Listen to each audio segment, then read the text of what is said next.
नमस्कार दोस्तों। आपके अपने चैनल गियर यूर फंड में आपका स्वागत है। चलिए दोस्तों, आज बात करते हैं आज की मार्केट के बारे में। दोस्तों, आज मार्केट में एक बड़ी गिरावट देखने को मिली।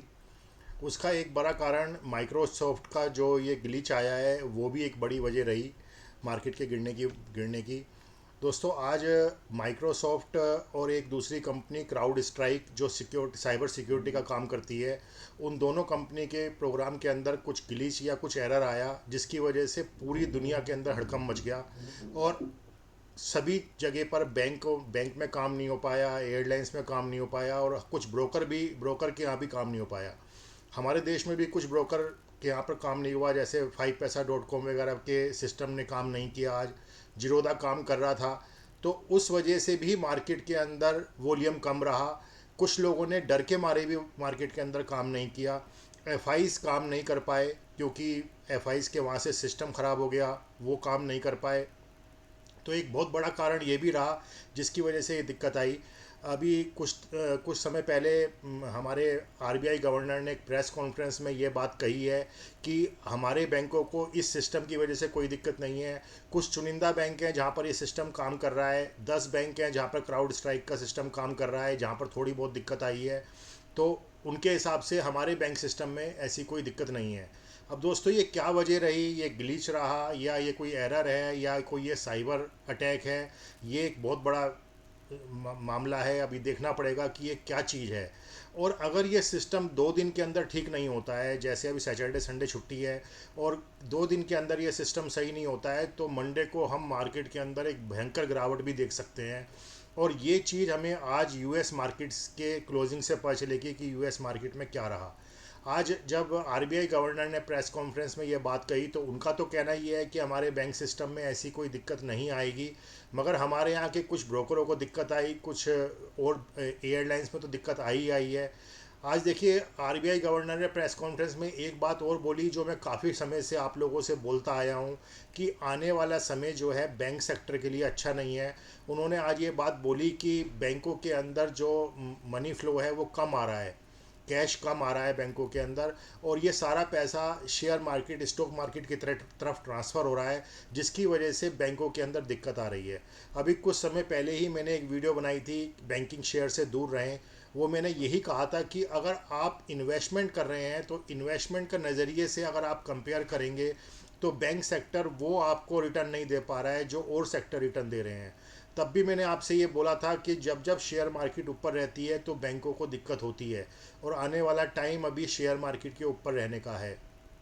तो उस टाइम भी मैंने ये बात बोली थी। आज आरबीआई गवर्नर ने ये बात खुद बोली है कि बैंकों के अंदर मनी फ्लो कम हो रहा है। तो आप इस चीज़ को समझिए कि अगर आप ट्रेडिंग कर रहे हैं, इंट्राडे कर रहे हैं, स्विंग ट्रेडिंग कर रहे हैं, तो ठीक है, आप बैंक के अंदर काम कर रहे हैं, कोई दिक्कत नहीं है। अगर आपका व्यू जो है वो इन्वेस्टमेंट का है, तो आप बैंकिंग शेयर को की तरफ ध्यान रखें। जो ये बात है, आज आरबीआई गवर्नर ने भी ये बात बोली है। अब ये जो आज हुआ है माइक्रोसॉफ्ट और क्राउड स्ट्राइक के साथ, वो क्या एक सिर्फ ग्लिच है या कोई साइबर अटैक है? दोस्तों, ये साइबर अटैक क्यों है, मैं क्यों बोल रहा हूँ ये बात, आप ध्यान करिए। 15-20 दिन पहले ही आरबीआई की तरफ से एक सर्कुलर जारी किया गया था, और उसमें कहा गया था कि हमारे बैंकों पे कोई साइबर अटैक होने का खतरा लग रहा है। तो उस न्यूज़ को अगर इससे जोड़ते हैं तो एक बार लगता है कहीं ऐसा तो नहीं है कि ये कोई साइबर अटैक है। और दोस्तों, अगर ये साइबर अटैक हुआ जिसकी अब छानबीन भी होगी और पता भी चलेगा कि ये कैसे क्या हुआ है, तो एक ये बहुत बड़ी समस्या बन जाएगा किस कंट्री की तरफ से हुआ है। क्योंकि पीछे जब ये न्यूज़ आई थी कि भाई हमारे बैंकों को साइबर अटैक का खतरा है, तो चाइना का नाम भी उसके अंदर आ रहा था। अगर ऐसा कुछ हुआ तो ये एक जियोपॉलिटिकल बेवजह की टेंशन क्रिएट होगी, जो मार्केट के लिए अच्छी बात नहीं है। तो अब ये 2 दिन के अंदर ये पता लगाना ज़रूरी है कि ये क्या पोजीशन रही है, क्या किस वजह से ऐसा हुआ है। क्या ये सिर्फ ग्लिच ही था तो कोई दिक्कत नहीं है, और अगर ये ठीक हो जाता है तो भी कोई परेशानी नहीं है। अब ये 2 दिन के अंदर ठीक होगा या नहीं होगा। आज अभी यूएस मार्केट को भी देखते हैं हम कि यूएस मार्केट में क्या चल रहा है, इन स्टॉक की क्या पोजीशन है, माइक्रोसॉफ्ट की और क्राउड स्ट्राइक की। तो उससे भी कुछ अंदाज़ा लगेगा कि क्या रहेगा। क्योंकि अगर देखो दोस्तों, हमारी मार्केट इस टाइम बिल्कुल सपोर्ट पे खड़ी हुई है। 24,500 निफ्टी का एक अच्छा खासा सपोर्ट था, जिसको आज उन्हें टेस्ट करने की कोशिश करी। अगर डाउ और नैस्डैक बहुत भयंकर गिरावट के साथ आज बंद होते हैं और हमारी मार्केट मंडे को फिर गैप डाउन ओपनिंग करती है तो हम एक रिस्की जोन में चले जाएंगे। तो उस कंडीशन में ऐसा हो सकता है कि एक भारी गिरावट भी हो। एक बार देख लेते हैं कि हमारी मार्केट की आज क्या पोजीशन रही।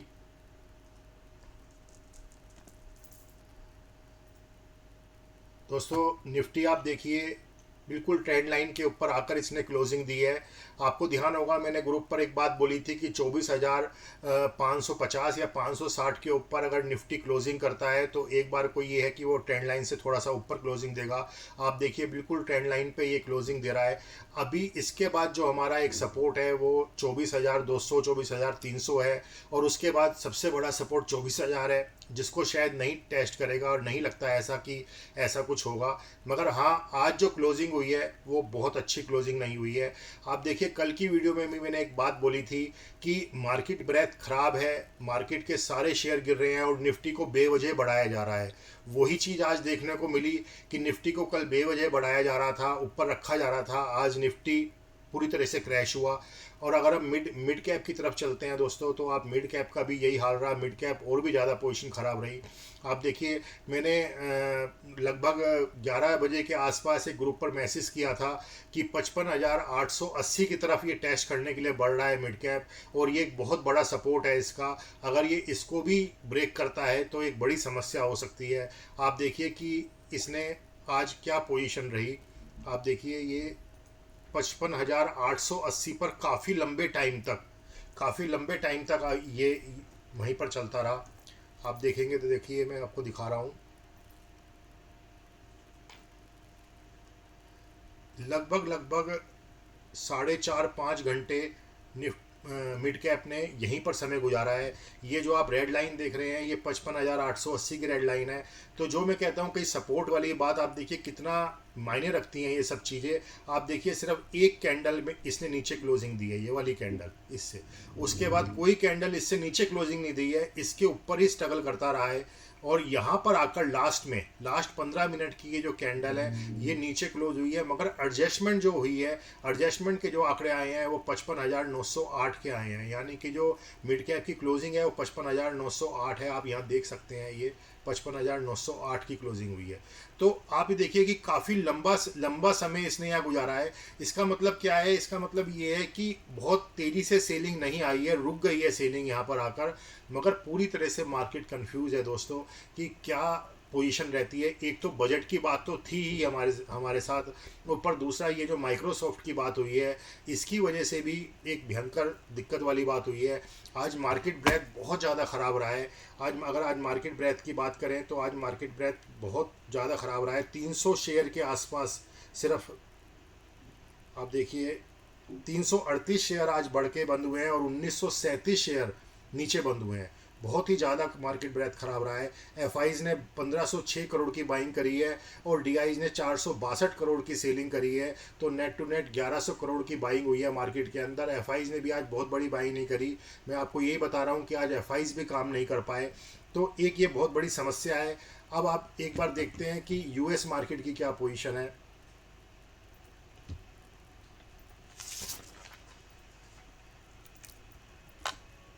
एक बार क्राउड स्ट्राइक के शेयर को ही देख लेते हैं। देखिए दोस्तों ये कितना नीचे आज ओपन किया है। $343 पे इसने क्लोजिंग दी थी कल, और आज ये $295 पे इसकी ओपनिंग हुई है, यानी कि लगभग 15% नीचे ये ओपन हुआ है।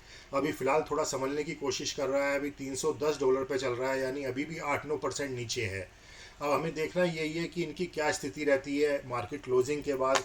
माइक्रोसॉफ्ट को देख लेते हैं एक बार। माइक्रोसॉफ्ट भी कल $440 पे क्लोजिंग दी थी और 433 पे ओपनिंग हुई है, फिर भी थोड़ा इसकी पोजीशन सही है।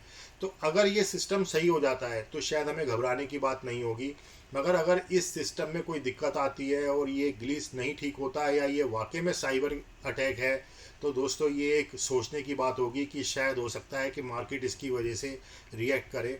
आज हमारी मार्केट के अंदर लगभग सभी सेक्टर रेड में बंद हुए हैं, कोई भी सेक्टर ग्रीन में नहीं बंद हुआ है। सभी में आज गिरावट हुई है।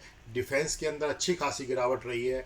आप देखिए HAL तीनों हमारे सपोर्ट, इसने पहला सपोर्ट भी तोड़ दिया, दूसरा भी, और तीसरे पे जाकर ये क्लोज़ हुआ है 4800 के सपोर्ट के ऊपर ये क्लोज़ हुआ है।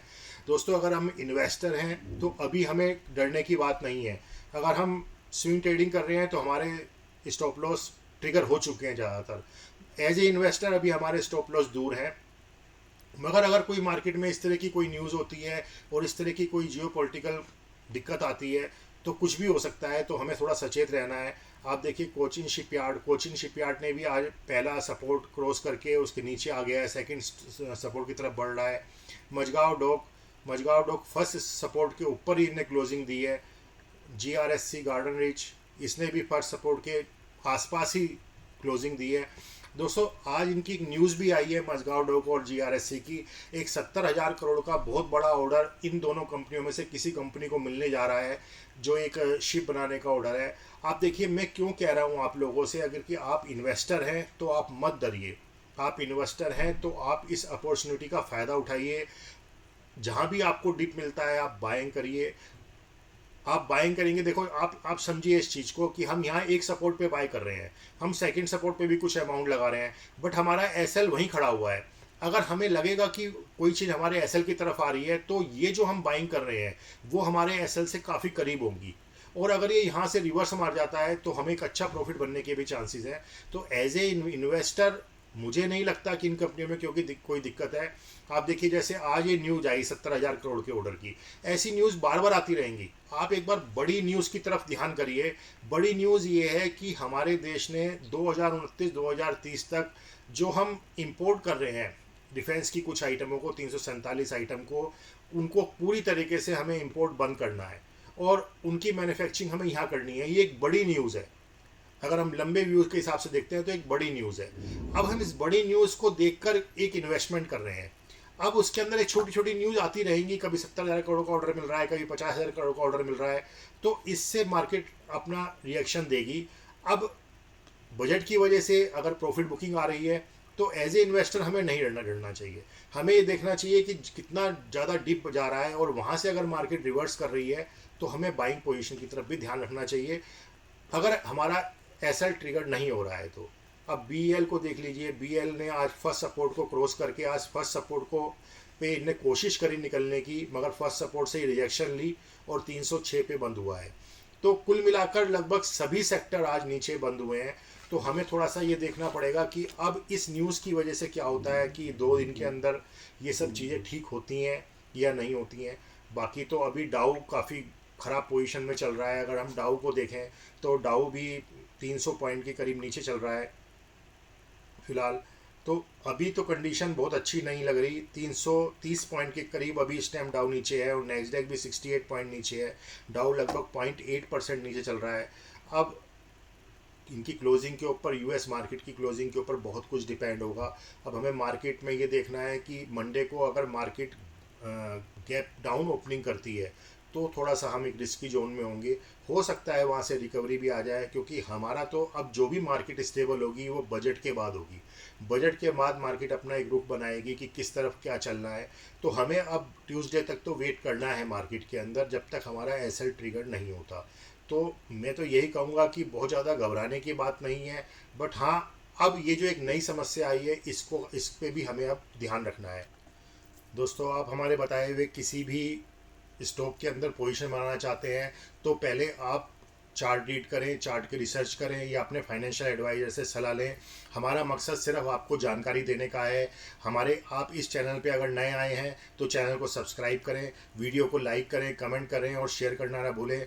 गियर योर फंड में आज इतना ही, फिर मिलते हैं किसी अन्य जानकारी के साथ। नमस्कार।